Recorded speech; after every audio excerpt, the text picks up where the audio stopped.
ஜெர்மனியில் வெப்பநிலை வரலாறு காணாத அளவுக்கு உயர்ந்துள்ளதால் பொதுமக்கள் கடுமையான வெப்ப அலையால் அவதிப்பட்டு வருகின்றனர்.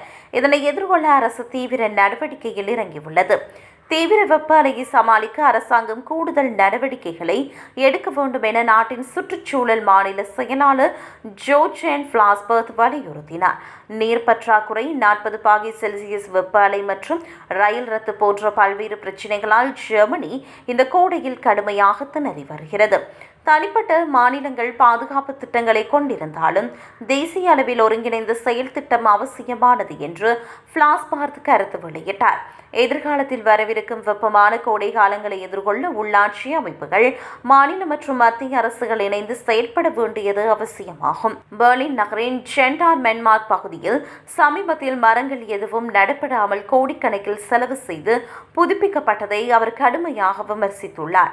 நகர்ப்புறங்களில் மரங்கள் நடுவது நிழல் தருவதுடன் பெரிய நகரங்களில் வெப்பநிலை குறைக்க உதவும் என்று அவர் குறிப்பிட்டார். இந்த ஆண்டு ஜூன் மாத வெப்ப அலை காரணமாக மட்டும் ஜெர்மனியில் 5780 பேர் உயிரிழந்தமை குறிப்பிடத்தக்கது.